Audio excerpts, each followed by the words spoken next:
모든 사람들은 자신이 어떻게 행해야 될지, 무엇을 선택해야 되는가 라는 고민을 가지고 살아갑니다. 무슨 직업을 선택해야 되며 어느 직장을 가야 할지, 누가 결혼해야 되며 나의 자녀들의 학업을 어떻게 해야 되는지, 또 어디로 이사해야 되는지, 사업을 어떻게 해야 되는지 등등 오늘 본문 15절에서 어떻게 행해야 하는가에 대한 끊임없는 고민 속에서 살아갑니다. 사람들은 여러 다양한 고민들을 하고 있지만 어떻게 해야 되는가라는 이 결론은 결국 나의 미래에 더 많은 수익이 있어서 나를 영화롭게 할 수 있는 것들을 선택하고 그것을 얻을 수 있는 쪽으로 행하게 된다는 것이죠. 그것들이 사람들의 삶의 태도를 결정해 버립니다. 왜요?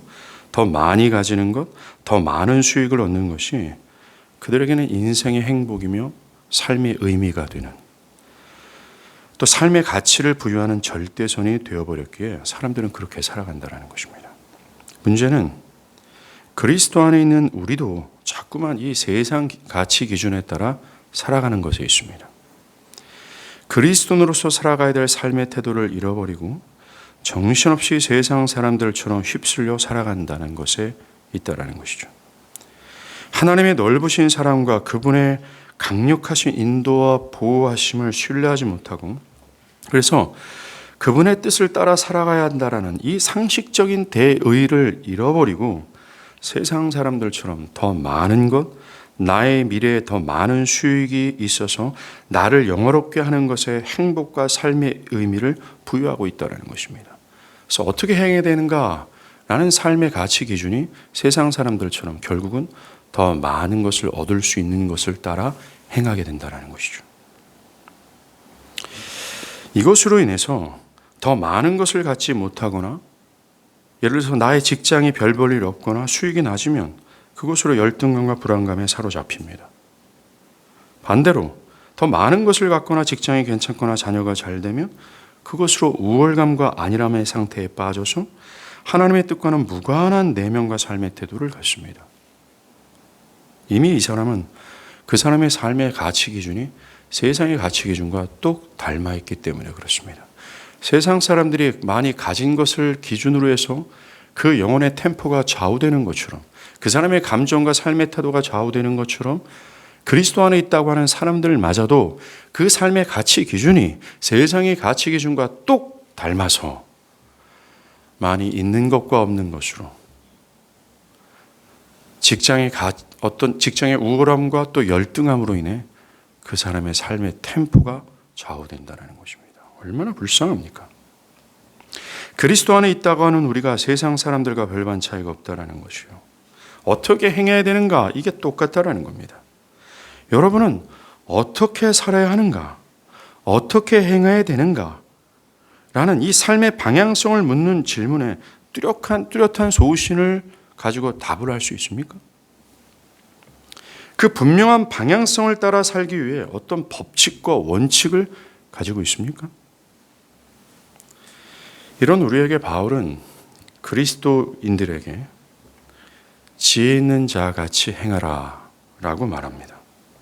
성경에서 말하는 지혜는 세상을 잘 살아갈 수 있는 처세술이 아닙니다. 먼저 구약에서 지혜를 이렇게 말합니다. 여호와를 경외함이 지혜의 근본이라. 곧 하나님을 알고 하나님의 뜻에 복종하는 것을 지혜라고 구약 성경은 정의합니다. 잠언 1장 7절, 9절, 10절 여호와를 경외하고 하나님의 말씀에 순종하는 것이 지혜라고 말합니다. 그리고 구약에서는 이 지혜를 하나님이 주시는 것이라고 정의합니다. 잠언 2장 1절에서 8절을 보면요, 은을 구하는 것 같이 그것을 구하며 감추어진 보배를 찾는 것 같이 그것을 찾으면 하나님을 알게 되리니 대개 여호와는 지혜를 주시며 라고 말합니다. 신약에서도 바울은 지혜를 이렇게 정의합니다. 구원자가 누구인지를 깨닫는 거예요. 구원을 어떻게 이룰 수 있는지를 깨닫는 것을 지혜라고 말합니다. 그리고 구원받은 이후에도 영원한 구원을 향해 가며 그 길의 여정에서 하나님의 뜻에 순종하며 걷는 것을 지혜라고 정의합니다. 구약에서 지혜를 하나님이 주신다라고 말한 것처럼 신약에서도 동일하게 이 지혜를 성령이 주신다라고 말합니다. 고린도전서 2장 10절과 15절이에요. 오직 하나님의 성령이 이것을 우리에게 보이셨으니. 야고보서 3장 17절에 오직 위로부터 난 지혜는 이라고 하면서 지혜는 오직 위로부터 주어진다고 말합니다. 즉 성령께서 구원자가 누구인지를 우리에게 깨달을 수 있는 지혜를 주신다고 말씀하시는 겁니다. 예수가 유일한 구원자임을 알게 하시고 그를 믿어 영생을 얻는 것이 합당하다고 설득하시며 구원 이후에도 하나님의 뜻을 깨달아 그 뜻에 복종하고자 하는 의지를 주셔서 자기를 부인하고 자기 십자가를 지고 주님을 따르도록 성령이 지혜를 주신다라고 얘기합니다. 이 지혜는 단순히 깨달음을 넘는 것임을 여기서 알 수 있습니다. 단순히 하나님을 사변적으로 아는 것을 뛰어넘는 것임을 여기서 알 수 있어요. 지혜는 깨달음을 넘어 행동할 수 있는 의지와 능력 전체를 포함합니다.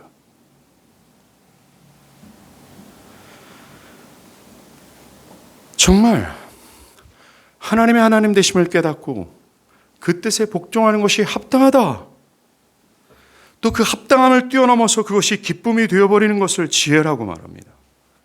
이 지혜는 화려한 궁전에서 첫날을 사는 것보다 하나님의 성전 문지기로 하루를 사는 것이 더 가치 있음으로 느껴지는 거죠.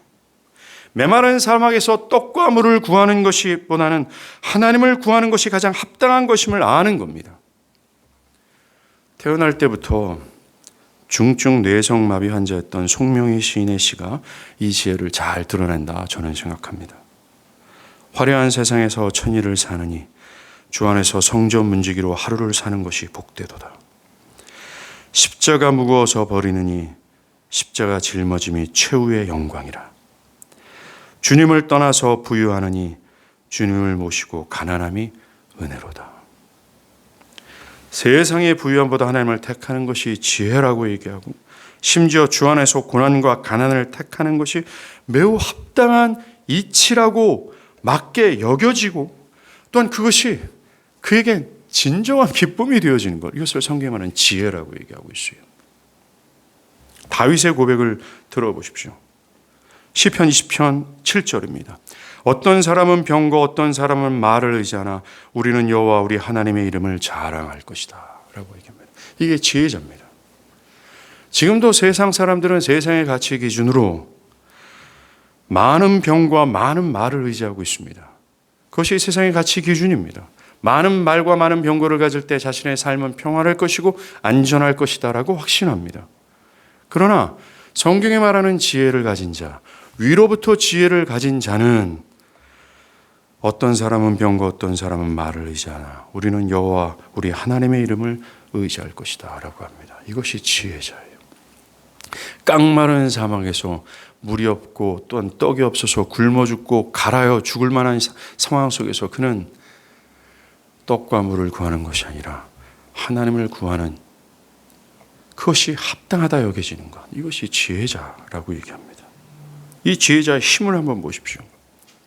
지혜를 가지고 있는 자의 고백을 들어보십시오. 시편 3편 6절이에요.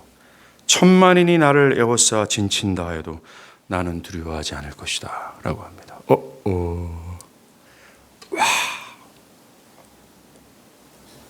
성경에서 말하는 위로부터 얻어지는 지혜를 가진 자, 하나님을 알고 하나님의 뜻에 복종하며 그것이 합당한 이치일 뿐만 아니라 그것을 뛰어넘어 기쁨이 된 자들, 그것을 따르기 위해서는 세상의 궁전의 첫날 동안 지내는 그 화려한 물을 다 버리기까지 하면서까지 자기를 부인하고 주님을 십자가를 지고 따라가는 것이 합당하다고 느껴지는 이 지혜자의 고백을 한번 들어보십시오. 천만인이 나를 진친다 할지라도 두려워하지 않는다라고 얘기합니다. 바울은 우리에게, 모든 그리스도인들에게, 지금 성령이 내주하고 있는 그리스도인들에게 지혜 있는 자같이 행하라 라고 말하면서 이 사안이 얼마나 엄중한지를 말해줍니다. 16절이에요. 세월을 아끼면서까지 주의 뜻이 무엇인지를 이해하라 할 정도입니다. 여기서 주의 뜻이 무엇인지를 이해하라, 이것이 지혜자잖아요. 하나님의 뜻을 분별하는 것, 하나님의 뜻을 아는 것, 이것이 지혜자잖아요. 그런데 그것을 지혜로운 자답게 생활하기 위해서 세월을 아끼라라고 얘기합니다. 여기서 세월을 아끼라라는 말은 대가를 지불하라는 거예요.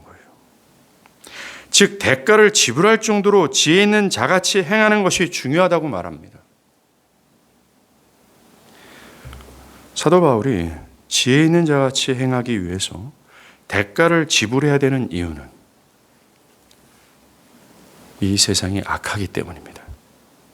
때가 악하다라는 것은 우리가 살아가는 때와 사회적 분위기가 지혜롭게, 즉 하나님의 뜻을 분별하여 하나님의 뜻에 순종하며 살아가는 것이 굉장히 부담스럽고 어렵다라는 것입니다. 지혜롭게 살아가는 것에 대해서 저항이 있다라는 거죠, 세상은. 또한 이 세상에서 지혜롭게 살아가기 위해서는 세상의 흐름을 거스를 수밖에 없음을 말하고 있다는 것입니다. 하나님의 뜻에 순종하지 못하게 하는 어떤 중압감이 있다는 것입니다. 하나님의 지혜를 따라 살아가기가 쉽지 않다는 것입니다. 그 하나님과 하나님의 뜻에 순종하려면, 그 영원한 것을 추구하며 살아가려면 이 세상에서 잃어버리는 것이 있다라는 것, 어떤 위협이 뒤따른다라는 것을 말하고 있다는 것입니다. 정말 주님을 따르기 위해서는 자기를 부인하고 십자가를 져야 가능하다는 것입니다. 예배를 참석하기 위해서 어떤 사람은 직장을 잃어버릴 수 있습니다. 예수를 믿는 자와 결혼하기 위해서는 스펙이 좋은 선자리를 포기할 수 있어야 합니다. 정직하게 사업하기 위해서는 더 많은 수익을 올리는 것을 포기해야 됩니다. 시험을 앞둔 학생은 주일 예배를 드리고자 더 많이 공부할 수 있는 기회를 잃어버릴 수 있습니다. 더 좋은 환경, 더 값싸고 더 좋고 더 거대한 집을 얻을 수 있지만 때로는 그것을 주님을 위해서 잃어버릴 수 있다는 것입니다. 세상의 방법을 취하면 더 큰 것, 더 화려한 것을 잡을 수 있지만 지혜에 순종하기 위해서는 그것을 잃어버릴 수 있다는 것입니다. 직장에서 진급을 잃어버릴 수 있습니다. 즉 그리스도인들이 지혜 있는 자답게 행하기 위해서는 뭔가 대가를 지불하는 것이 뒤따르게 될 수밖에 없다는 것입니다. 왜요? 세상이 악하기 때문입니다. 이런 명제를 말한 후 바울은 세월을 아끼라. 무슨 뜻일까요? 아끼라는 말이 시간을 아껴서 부지런히 살아라 라는 것이 아닙니다.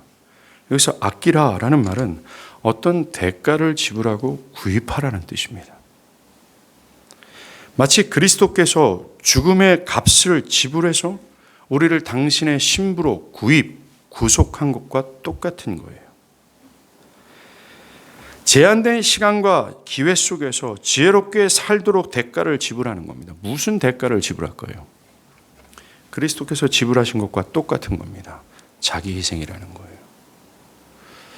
사실 이 에베소서에서 지금 지혜 있는 자와 에베소 2장의 허물과 죄로 죽은 자는 상당한 대칭, 즉 어떤 큰 대립, 큰 반대를 보이고 있습니다. 허물과 죄로 죽은 자들은 결코 지혜 있는 자답게 행할 수가 없습니다. 그들은 철저히 자기가 중심이 되고 자기 희생이 아닌 자기 영광만을 추구하기 때문에 그렇다는 거죠.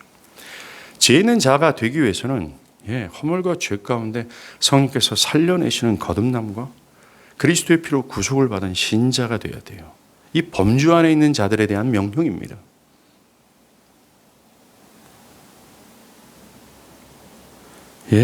지금 사도 바울은 너희가 지혜 있는 자답게 행하라.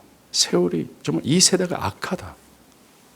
그러기 위해서는 이 악한 세상에서 지혜로운 자답게 행하기 위해서는 자기 희생이라는 대가를 지불해야 된다라고 말합니다. 오늘날 사람들의 신앙과 지금 성경이 말하는 신앙, 성경이 제시하는 신앙은 상당히 거리가 있지 않겠습니까? 오늘 사람들이 생각하는 신앙은 어떤 대가를 지불하는 신앙, 자기를 희생하는 신앙은 신앙이 아니라고까지도 부인할 정도입니다. 신앙은 절대적으로 허물과 죄로 죽은 자들이 원하는 식. 이 신앙은 결국 귀결되는 건 자기 영광을 위해서 있는 것이고 자기가 자신의 소중한 목적을 성취하기 위한 도움의 수단이 되어버린 것이 기독교 신앙이 되어버렸어요.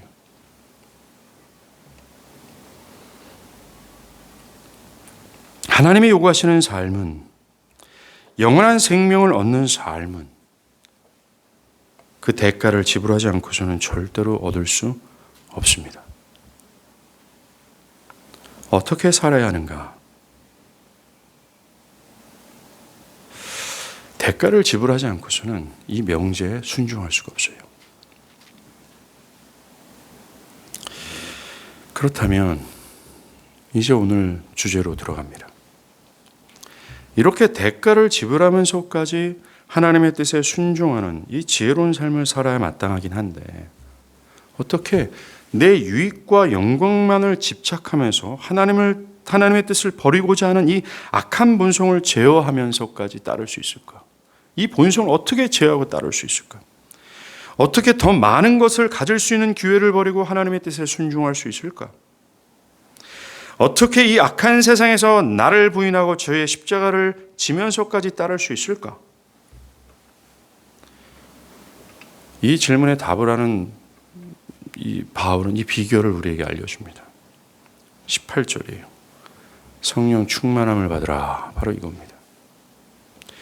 18세기 신학자였으며 목회자였던 조나단 에드워즈는 우리의 구원 이후의 삶, 또 구원 이후에 하나님의 뜻에 복종하는 이 지혜는 모두 성령을 의존하고 있음을 말해줍니다.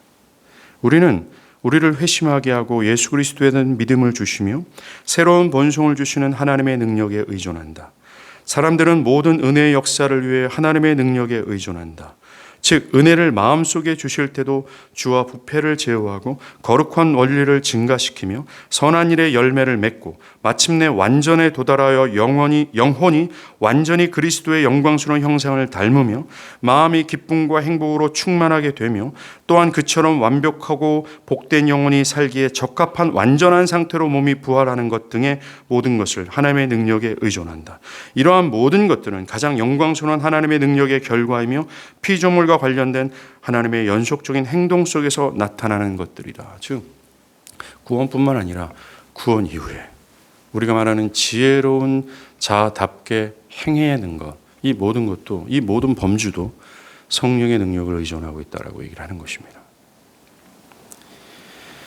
이 악한 세대에서 어떻게 행해야 되는가? 이 답은 성령 충만밖에 없다라는 거예요. 여러분들이 참된 신앙을 지속해서 견지해낼 수 있는 것은 여러분들의 의지에 달려있는 것이 아니라 성령 충만에 달려있다는 것입니다. 성경이 제시하는 오늘날 현대인들이 보이는 신앙이 아니라 성경이 요구하는 신앙을 하려면 여러분들의 강철 같은 의지가 아니라 성령 충만이 관건이라는 것입니다.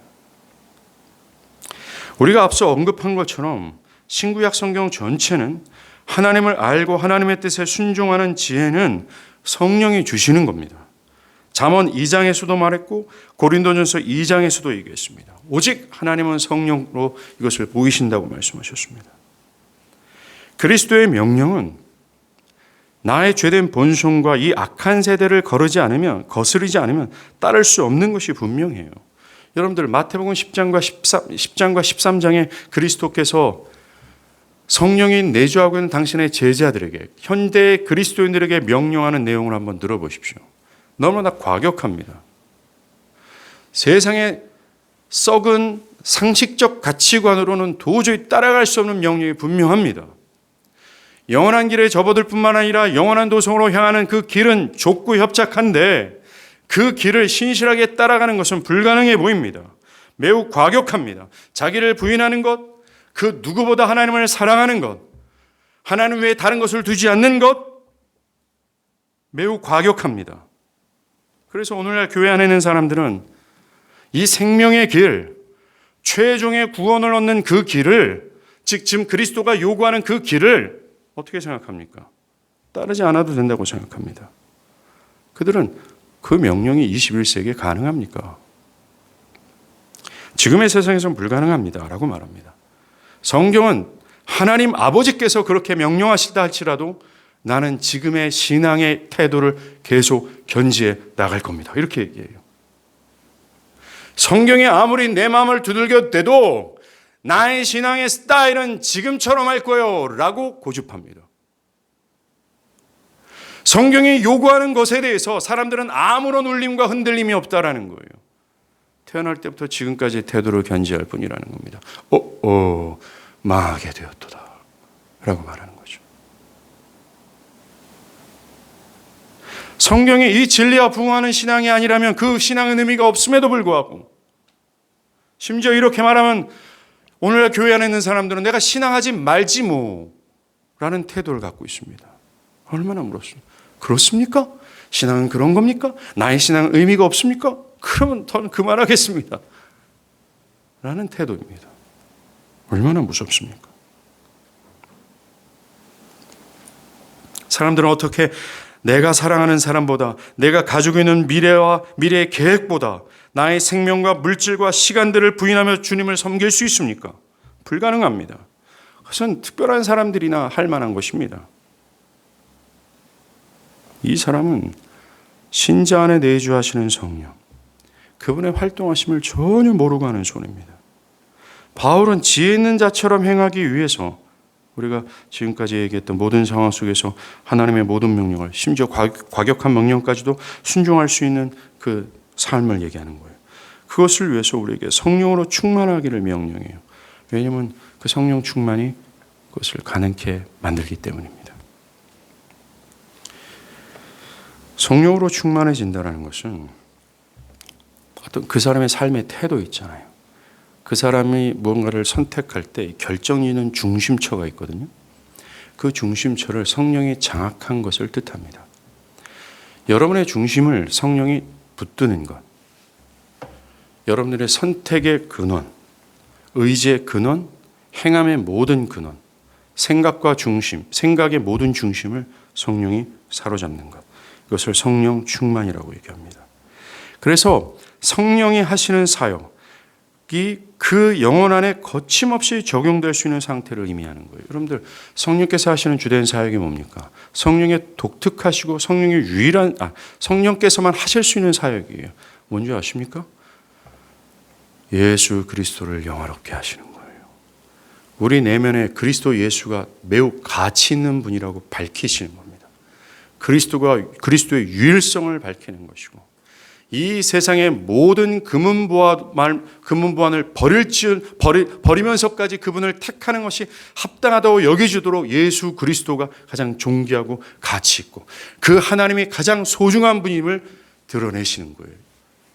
이게 이 영적 사실성을 드러내는 것이 성령의 사역입니다. 이 성령의 사역이 성령께서 우리의 중심을 사로잡아서 성령이 하시는 이 독특하고 성령만이 하실 수 있는 이 유일한 사역을 우리 마음에, 내면에 거침없이 적용하는 겁니다. 그렇다면 성령의 충만해졌을 때 우리가 어떻게 될까요? 그 안에는 사도 바울이 말한 것처럼 어제나 오늘이나 앞으로 그리스도께서 내 몸에서 가장 존귀케 되어지는 것을 가장 소원하는 거예요. 나의 삶의 계획이 성취되는 것보다, 내가 지금 원하고 목적하는 것이 이루어지는 것보다, 내가 이 세상에서 영광을 얻는 그것보다 내 안에 그리스도 예수가 가장 존귀케 되어지는 것, 내 영혼이 그리스도 예수로 흥분되어지고 전율케 되어지고, 사도 바울처럼 40에 가만 하나 매를 맞고라도 하나님을 영화롭게 하고자 하는 근성으로 되어지는 거예요. 이게 성령 충만입니다.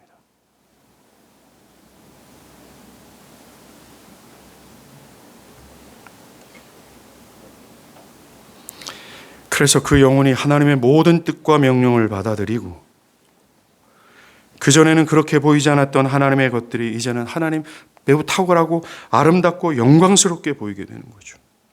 하나님께서 거듭내실 때 변화시키신 이 새로운 본성을 가지고 그것을 발휘하는 겁니다. 그 마음이 하나님과 영원한 것들, 영적인 것들에 대한 탁월함을 지각하게 되어서 그것을 대가를 지불하면서까지 따르는 것이 기쁨이고 합당한 이치가 되게 되는 거죠. 이게 성령 충만입니다.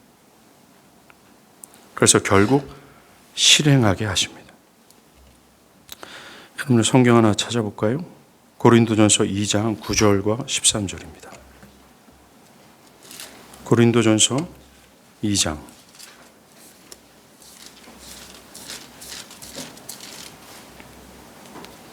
9절에서 13절. 9절에서 13절. 제가 읽을게요. 기록된 바.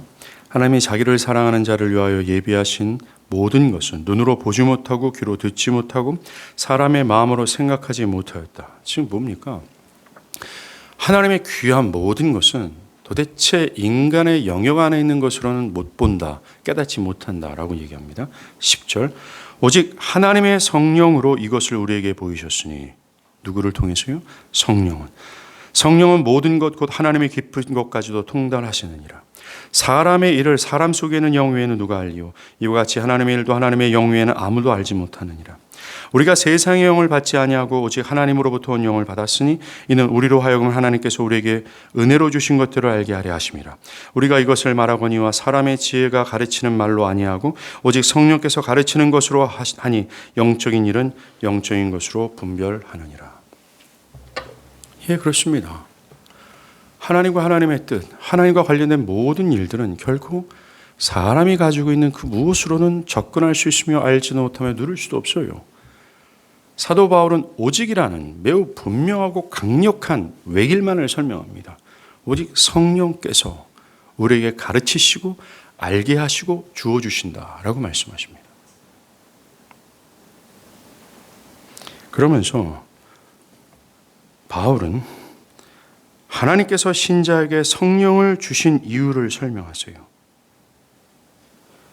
하나님의 모든 것들을 알게 하려 하심이다 라고 말합니다.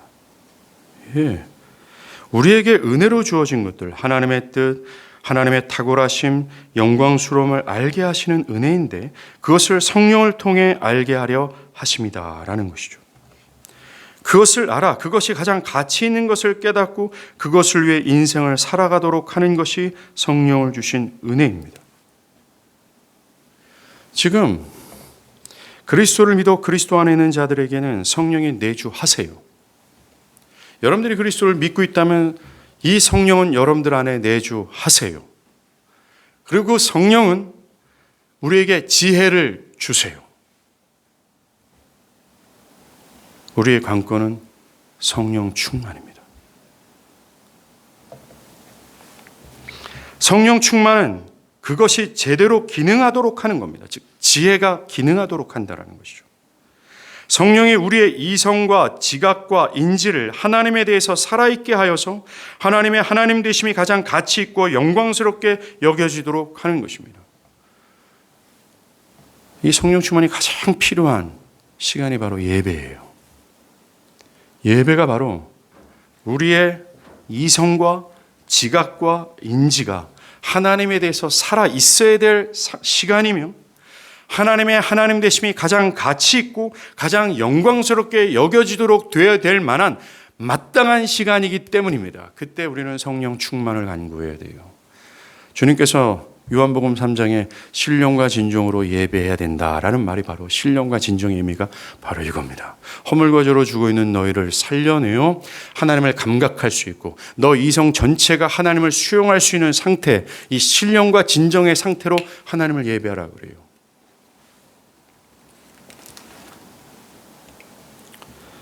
성령이 아니고서는 신앙은 불가능합니다. 그러하기에 성령 충만하지 않을 경우 우리는 성령이 하시는 이러한 주된 사역을 상실하게 돼요. 하나님과 하나님의 뜻을 알지 못하죠. 하나님의 영광을 감각할 수 없습니다. 하나님의 인자하심이 영원 무궁하다는 것을 볼 수가 없어요. 우리 이성과 지각과 인지력이 하나님의 하나님 되심에 대한 감각을 잃어버리게 돼요. 신앙이 제 기능을 잃어버리게 됩니다. 생동감이 사라진 신자가 되어버리는 것입니다. 세상의 가치 기준이 그 사람의 기준이 되어버리는 거예요. 지혜 있는 자답게 행하지 않고 어리석은 자답게 행하게 됩니다. 즉 하나님의 뜻에 순종하는 것이 아니라 세상 가치 기준에 따라 살아가는 거예요. 하나님은 온데간데 없고 오직 자기 유익과 영광만을 매달려서 더 많은 것, 더 많이 가지는 것, 그것에 자신의 행복과 삶의 의미의 가치 기준을 삼게 되어버리는 겁니다. 그래서 그것이 없으면 절망하고 열등감이 있고 그것이 있으면 우월감과 행복감을 느끼는 거죠. 죽음 냄새가 진동하는 자가 되는 겁니다. 자꾸 말씀드리지만 성령이 아니고는 신앙이 불가능해요. 지혜가 없어서는 신앙이 불가능하다는 말입니다. 지혜 있는 자답게 행하기 위해서는 즉 신자로서의 마땅한 삶의 태도를 가지고 그 지혜를 따라 살기 위해서는 가장 먼저 뭐가 필요한지 아십니까? 여러분들이 예수를 믿어 신자가 되는 거예요. 여러분들이 예수를 믿어 신자가 되어 여러분들 안에 성령이 내주하셔야 된다는 겁니다. 천지를 창조하시고 없는 것을 있는 것으로 부르실 수 있는 분, 매우 강팍하고 마른 뼈다귀처럼 완전히 죽어서 저 인간 안 돼! 라고 할 만한 사람들을 능히 변화시켜 하나님의 군대로 세울 만한 하나님의 능력이 여러분들 중심처를 사로잡게 되는 성령의 내주하심이 있어야 돼요. 이게 기본입니다.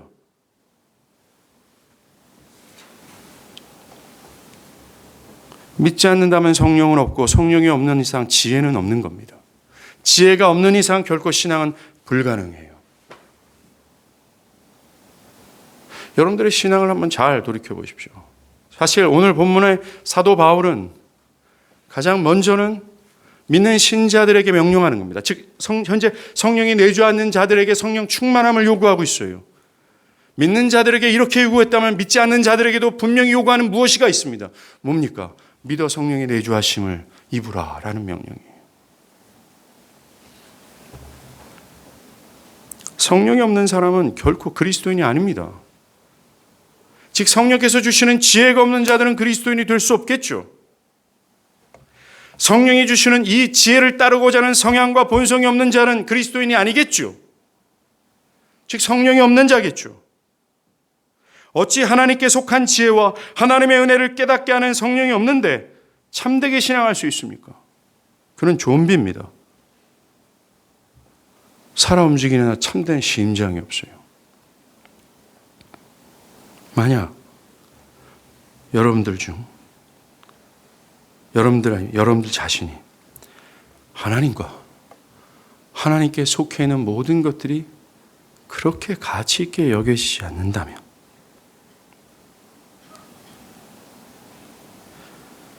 이 하나님께서 제시하는 삶의 기준을 따라 살아가는 것에 대한 열망, 비록 실패함에도 불구하고 이 열망이 없는 자라면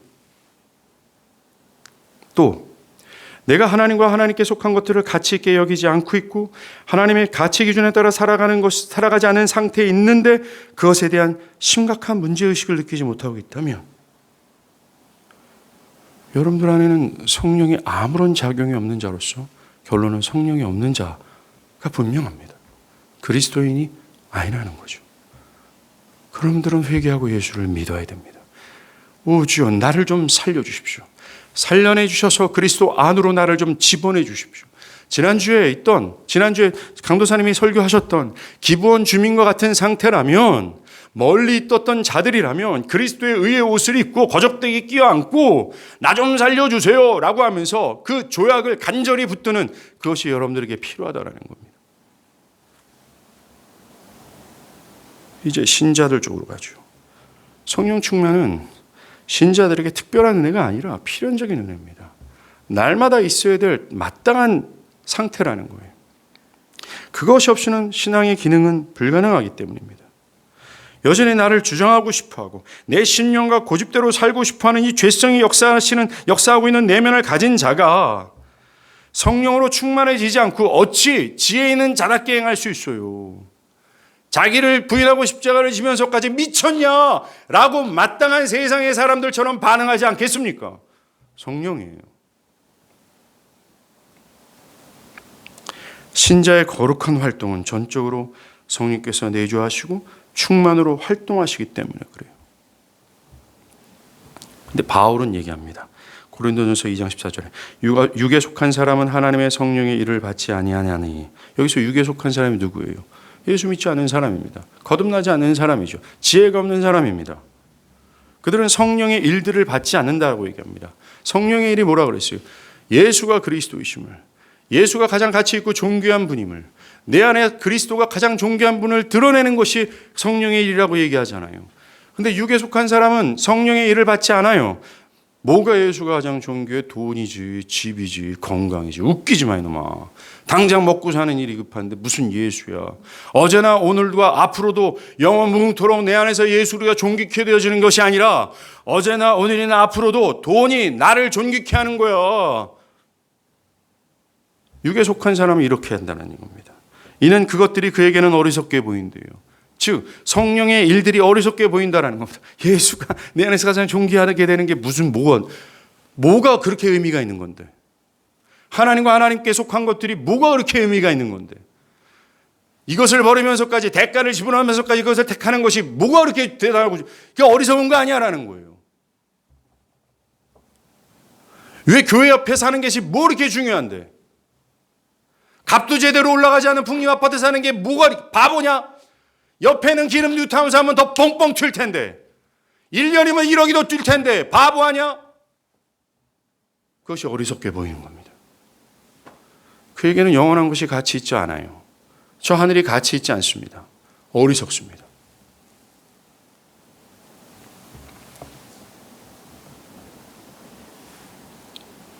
반대로 신자는 성령으로 인해 성령이 하시는 일들을 받아들이고 그것을 삶에 반영합니다.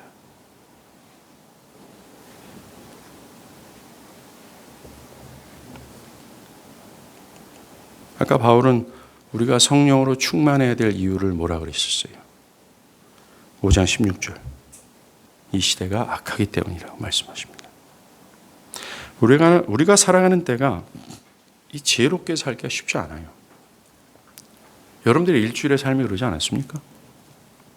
분명히 그렇습니다. 때가 악하기 때문입니다. 세상은 지혜롭게 살고자 하는 우리에게 두려움을 주고 걱정과 염려로 주눅들게 합니다. 하나님의 뜻을 따라 살아가. 만약에 하나님 중심으로 살 곳을, 내 자녀를, 직장을, 내 미래를, 지금의 현재를 택한다면 미래가 살짝 흔들려요. 미래가 약간 희미해져요. 그럴 때 염려와 걱정이 우리를 짓누르게 됩니다.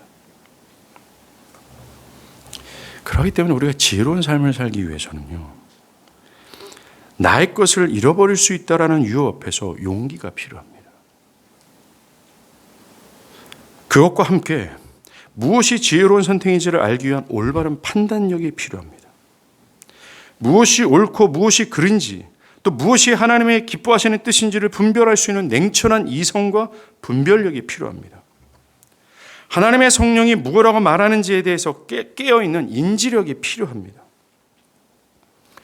지금 방금 말씀드린 올바른 용기, 올바른 판단력, 냉철한 이성, 분별력, 인지력, 이 모든 것들이 성령과 관련이 있어요. 성령 충만이 우리에게 필요한 용기와 올바른 판단력, 분별력, 하나님의 뜻에 깨어있는 냉철한 이성을 가능하게 만들기 때문입니다. 우리의 영혼이 지혜롭게 살도록 하는 유일한 길이 성령 충만입니다. 먼저 성령으로 충만함을 받으라 해서 충만이란 어떤 것으로 가득한 것을 뜻하죠. 사람들은 여러 요소들로 충만할 수 있습니다. 사도행전에서 엘루마라는 인물을 설명할 때 그는 모든 거짓과 악행이 충만한 자로 말합니다. 아나니아는 그 마음이 사탄으로 충만했다고 기록해요. 그 사람이 무엇으로 충만한가가 그 사람의 삶의 태도를 결정짓습니다. 여러분 뭐로 지금 충만합니까? 여러분이 뭐로 충만한지를 알려면 여러분의 삶을 보면 쉽게 알 수 있습니다. 욕심으로 충만하면 그 욕심에 따라 판단하고 분별하며 삶을 그렇게 운행합니다. 거짓으로 가득하면 그렇게 살아가죠. 성령으로 충만하면 성령이 우리 중심처를 장악했기에 우리는 성령의 뜻하신 바에 따라 살아갈 수밖에 없습니다. 오늘 본문은 이 성령 충만과 이 술 취함을 비교해요. 여기서 로이드 존스 목사님의 설교를 잠깐 도움을 얻겠습니다. 목사님은 포도주, 알코올은 양리학적으로 말해서 흥분제가 아니라 진정제다. 어떤 양리학 책에서건 이분이 이렇게 의학적으로 설명할 수 있는 이유는 이 로이드 존스 목사님이 영국 왕실 의사였어요.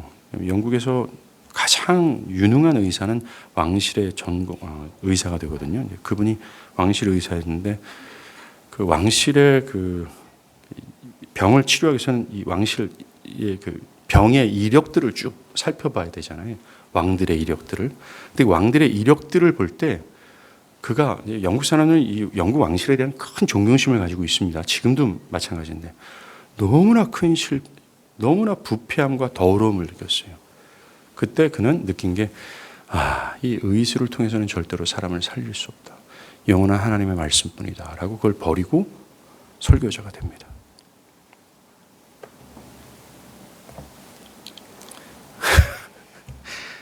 제가 웃는 이유를 여러분들도 같이 동감할 거라 생각합니다.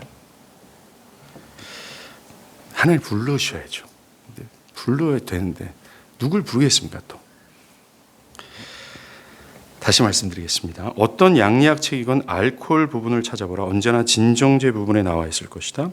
그것은 흥분제가 아니다. 게다가 그것은 무엇보다 뇌 전체의 가장 중대한 중심부를 약화시킨다. 그 중심부는 절제, 지혜, 이해, 분별, 판단력, 균형, 모든 것을 평가하는 능력 등을 부여하는 것이다. 다시 말해 사람이 최고의 상태로 행동하게 만드는 것이다. 하지만 성령이 하시는 일은 그 정반대다. 성령을 양리학 교과서에 포함시킬 수 있다면 나는 흥분제 항목에 집어넣겠다. 그분은 바로 거기에 속하기 때문이다. 성령은 정말로 자극하신다. 그분은 우리의 모든 기능을 자극하신다. 정신, 지성, 마음, 의지를. 여러분, 성령으로 충만해지는 것은 술 취함처럼 자기 통제력을 잃어버리는 것이 아닙니다. 도리어 절제력을 강화시키는 거죠. 지혜, 이해, 분별, 판단력, 균형, 모든 것을 평가하는 능력을 깨우는 거예요. 성령은 술 취함에 반대입니다. 술 취함은 인간성을 상실하게 되죠. 절제, 이해, 분별, 판단력, 균형, 모든 것을 평가하는 능력을 흐리멍텅하게 합니다. 그러나 성령 충만은 더욱 인간답게 합니다. 성령이 우리의 전인격을 장악하세요. 우리의 이성, 판단, 분별력, 하나님에 대해서 살아있게 합니다. 그래서 무엇이 하나님의 뜻이고 하나님의 말씀이 무엇을 요구하는지에 대해서 매우 바르게 판단하고 분별하게 돼요. 신자의 감정을 더욱 거룩하게 자극합니다. 그래서 신자의 의지와 성향을 살아있게 하고 역동하게 하죠. 신자를 더욱 신자답게 하는 것이 성령 충만이라는 겁니다.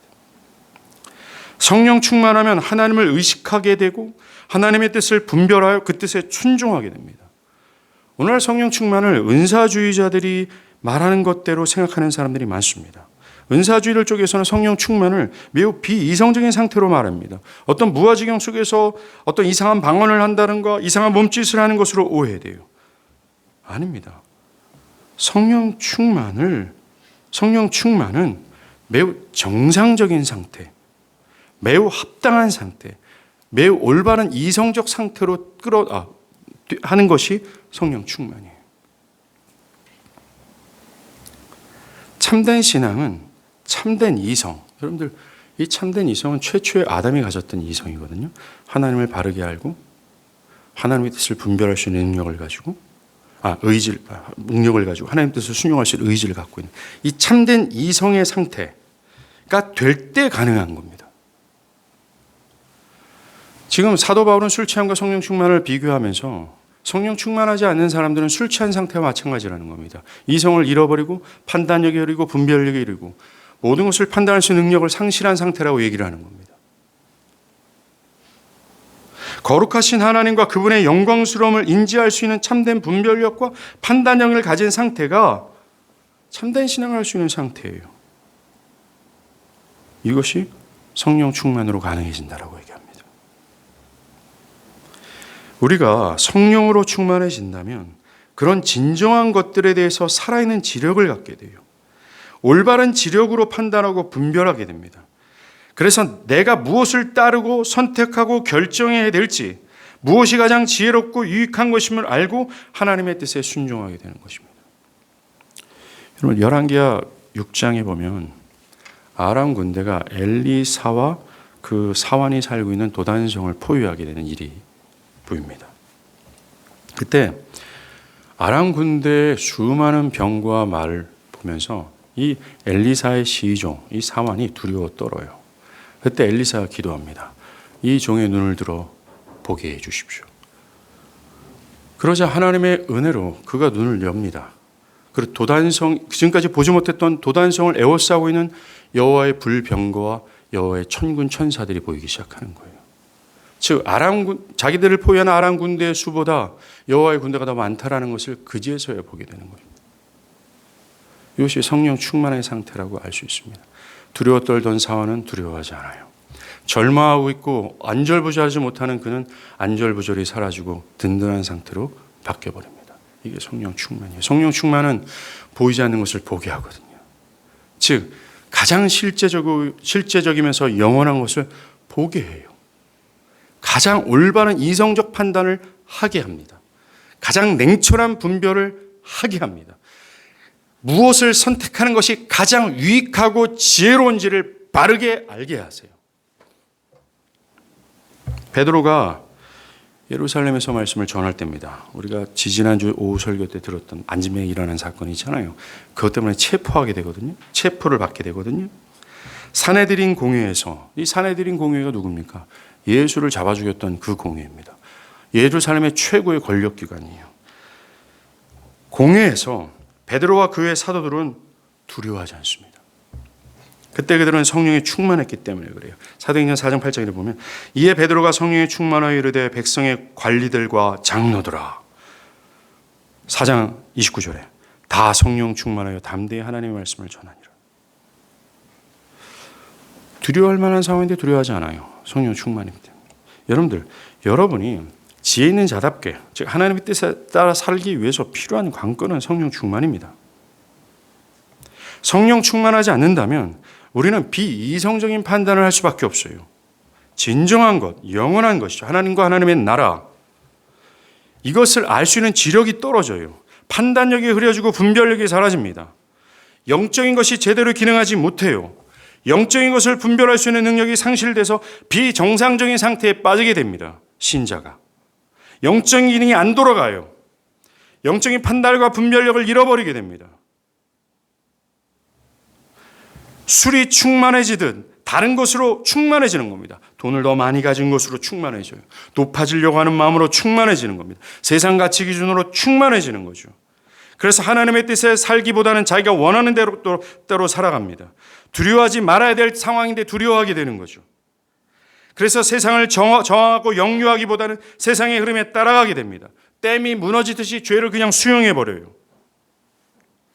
술에 취한 사람이 이리 비틀 저리 비틀하는 것처럼 신앙이 갈팡질팡합니다. 모래 위에 집을 진 것처럼 쉽게 창수가 불고 바람이 불면 쉽게 무너져 버리는 겁니다. 당연한 거 아니에요? 살아계신 하나님에서 인지할 능력이 없는데, 하나님의 말씀에 대해서 살아있는 마음이 없는데, 우리를 둘러싸고 있는 여호와의 불병과 불말을 보지 못하고 있는데 어찌할 수 있겠습니까? 불가능해요. 마비입니다. 죽음이죠. 우리는 정말 성령 충만하기를 간절히 갈망해야 돼요. 먼저는 지혜 없는 자들은, 즉 지금까지 말한 이 지혜, 성경에 말하는 지혜가 없는 자들은 내가 회개하고 예수를 믿어 성령의 내주하심을 먼저 간구해야 됩니다. 단순히 내가 지금까지 성령 충만하지 않았구나 라고 여러분들의 지금까지 축적한 죄악들을 그냥 쉽게 간구하지 마십시오. 먼저 이 지혜가 없는 자들은 성령의 내주하심 필요합니다. 성령의 내주하심을 얻기 위해서는 회개하고 예수를 믿는 거예요. 구원받는 겁니다. 그리스도인이 되는 것이죠. 아까도 말씀드렸죠. 오늘 바울은 성령이 내주하고 있는 신자들에게 새롭게 성령 충만을 받으라, 새롭게 성령을 받으라 말하는 것이 아닙니다. 결코 아닙니다. 성령을 이미 받은 신자들에게 그 성령이 계속해서 충만할 수 있도록 그것을 구하라고 얘기하는 것입니다. 우리가 성령 충만에 이르지 못하는 결과는 하나예요. 구하지 않기 때문입니다. 매우 무심한 태도를 가지고 있어요. 예배를 드릴 때도 하나님께서 허락하신 모든 은혜의 수단 앞에서도 사람들은 하나님의 성령의 충만함을 간구하지 않습니다. 하나님 되심을 보기를 갈망하지 않지요. 흐리멍텅한 상태를 그냥 흐리멍텅한 상태를 유지한 채 어찌 한번 해보쇼! 나를 한번 해보쇼! 은혜 받게 한번 해보쇼! 라는 태도를 갖습니다. 여러분들 잠언 2장 1절부터 8절까지 하나님은 우리에게 뭐라 그래요? 지혜를 구하고 찾고 또 찾으라고 얘기합니다. 성령 충만을 구하고 또 구하라고 얘기합니다. 내 안에 그리스도가 가장 존귀케 되어지기를 갈망하라고 얘기합니다. 이러한 기도 제목을 옹대간데 없고 하나님 나 좀 치료해 주세요. 나에게 돈 좀 주세요. 나에게 좀 열려주세요. 내 상처받은 마음 위로해 주세요. 그따위로 기도만 우리는 한다라는 겁니다. 어찌 성령의 충만함을 얻을 수 있을까요? 어찌 하나님 앞에서 살아날 수 있을까요? 불가능합니다.